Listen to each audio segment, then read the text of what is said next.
จุ่มลงไปเลยเป็นยังไงเรื่องหลอกลูกเราถนัด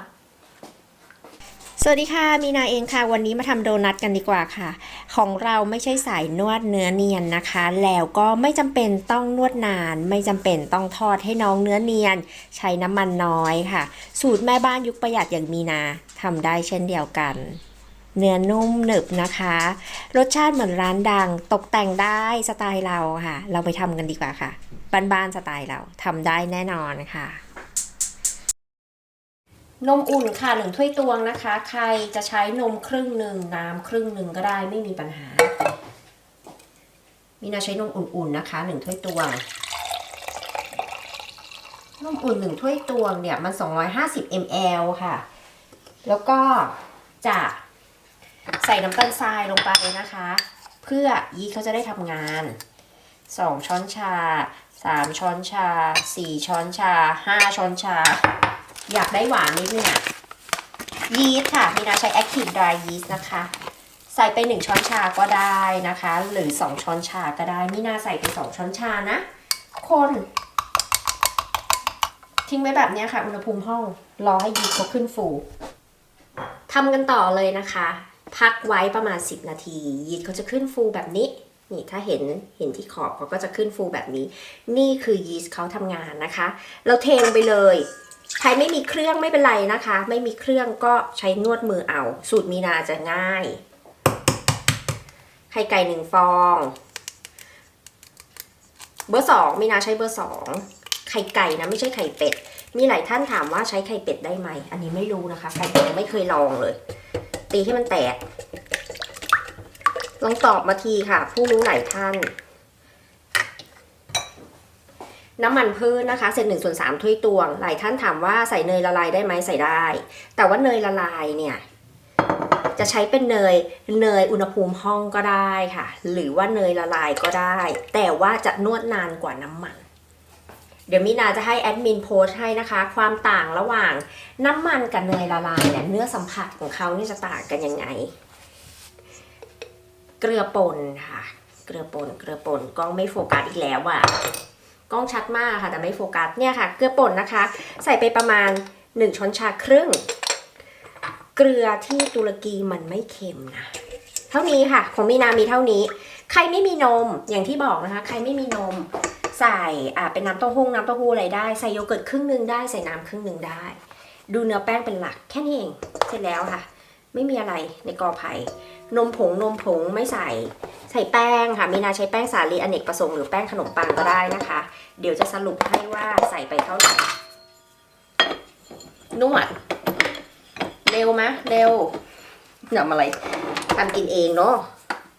นวดเลยค่ะมีนาจะสอนว่าถ้าสมมติว่าเรานวดเครื่องใช่ไหมคะเราจะต้องปิดเครื่องไว้คือถ้าเรานวดไปประมาณ1 นาทีแล้วเราก็ต้องปิดเครื่องแล้วก็ปาดอ่างค่ะช่วยเขานิดนึงแต่ว่าถ้าเรานวดมือนะคะเราก็จะใช้ไม้พายหรือช้อนเนี่ยคนก่อนให้เขารวบเป็นก้อนเสร็จแล้วเราค่อยนวดอันเนี้ยยังไม่ได้ใส่ไปเดี๋ยวสรุปแป้งให้นะว่าใส่ไปเท่าไหร่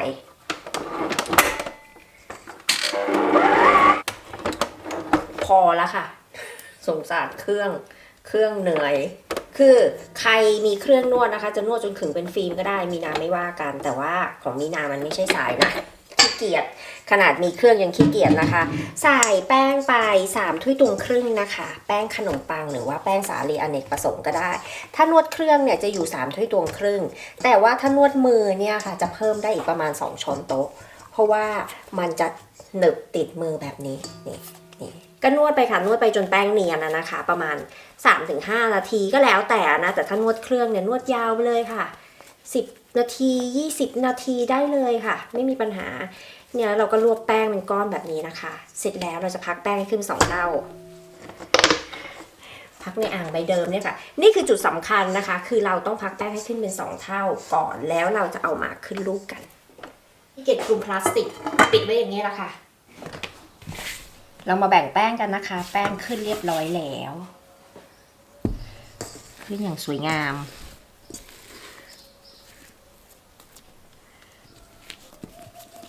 แล้วได้แป้งมาแล้วนะคะมีนาก็แบ่งเป็น2 ก้อน เสร็จแล้วเดี๋ยวจะรีดนี่จะรีดแป้งให้เขามีความหนาประมาณ1 เซนแล้วมีหนาก็จะเอาไอ้ตัวกดโดนัทเนี่ยค่ะที่กดโดนัทเนี่ยเอามากดลงไปเลย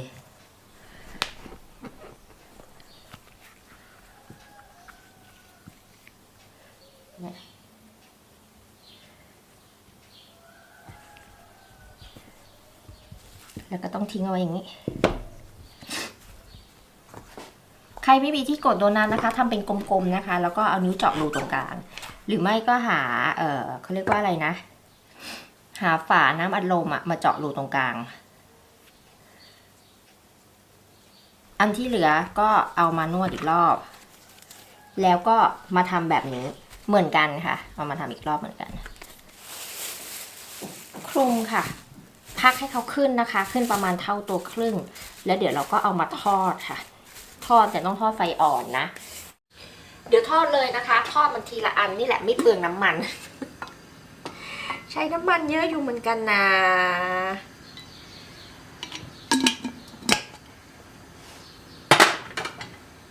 ไฟเนี่ยนะคะเราจะทอดไฟอ่อนลองก่อน1 อันนี่นะคะมีนาก็ไม่ใช่สายเนียนทอดด้วยไฟอ่อนนะคะแล้วก็พอเขาเหลืองเราก็กลับด้าน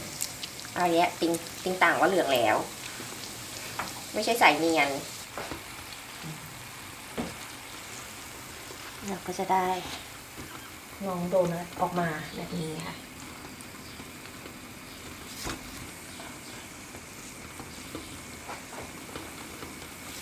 จริงๆต้องใช้น้ำมันเยอะๆนะในการทอดโดนัทให้โดนัทเขาลอยแต่ว่าน้ำมันแพงช่วงนี้มันมีสงครามน้ำมันแพงมีนาก็เลยเอาแค่นี้ละค่ะจัดแค่เราสะดวกแค่น้ำตาลไอซิ่งค่ะจะจุ่มหน้าเขาใช้เท่าไหร่ดีใส่ไปเลยค่ะ4 ช้อนโต๊ะพูนๆแล้วก็ค่อยๆใส่น้ำลงไปค่ะน้ำเปล่าเนี่ยแหละค่ะใส่ไป2 ช้อนโต๊ะก่อนคน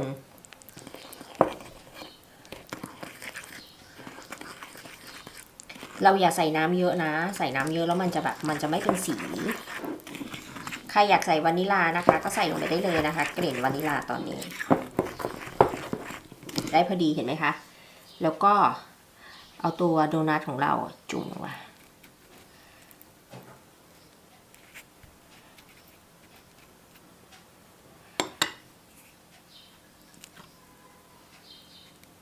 เขาก็จะเป็นสีขาวๆ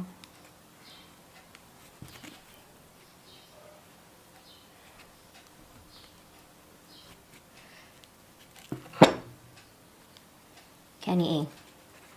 จุ่มสัก3 อันให้มันอยู่ข้างบนแล้วก็ใส่สีลงไปค่ะอยากได้สีอะไรล่ะมีนาอยากได้สีชมพูแดง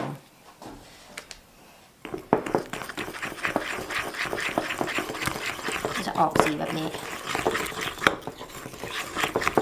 สีอย่างนี้จุ่มลงไปเลยเป็นยังไงเรื่องหลอกลูกเราถนัดจะโรยถั่วลงไปเนี่ย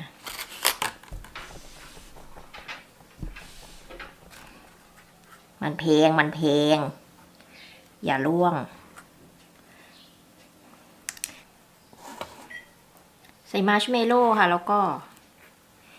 จุ่มลงไปเลยแล้วกันมีนาใส่มาร์ชเมลโล่ไว้ข้างบนค่ะแล้วก็ทำอย่างนี้ช็อกโกแลตแตะแค่มุมเดียวค่ะเก๋ๆนะคะแตะแค่มุมเดียวเก๋ๆแล้วเดี๋ยวเราจะทำอย่างอื่นมาโรยกัน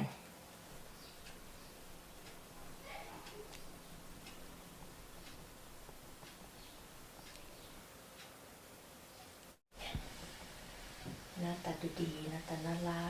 กตกแต่งค่ะเราต้องตกแต่งนะคะในการหลอกเด็กมีนาถนัดนะคะเป็นไง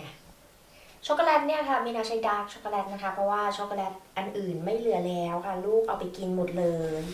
ซึ่งไม่สามารถมาลองตัวนี้กันเถิด นี่ตัวเล็กๆหน้าไม่เนียนแล้วก็มีโดนัทสไตล์บ้านๆกินได้เหมือนกันปึ้มปิ่มปึ้มปิ่มด้วย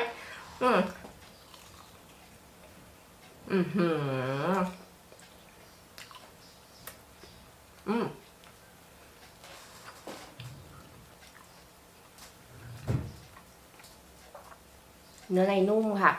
โอ๊ยตายละเหมือนซื้อมาจากที่ห้างเลยอร่อยสักชิ้นมาครึ่งหนึ่งของอันนี้แบ่งไปทำตัวนี้ค่ะ ดูไม่ผิดแบ่งไปทำโดนัทจ้าจ้าส่วนตัวโดนัทเนี่ยนะคะครึ่งหนึ่งของโดนัทแบ่งไปทำอะไรรู้ไหมแบ่งไปทำตัวนี้ค่ะอบเลยนะ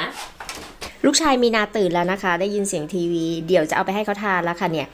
ฝากกดไลค์กดแชร์แล้วกดติดตามให้ด้วยนะคะถ้าใครอยากได้เมนูบ้านๆแบบไหนนะคะที่สามารถทำได้จริงค่ะเนื้อไม่ต้องเนียนแล้วก็มีโดนัทสวยๆเนื้อหนึบๆทานได้เหมือนกันอยากให้ทุกคนลองนะคะแล้วพบกันคลิปหน้าค่ะสวัสดีค่ะ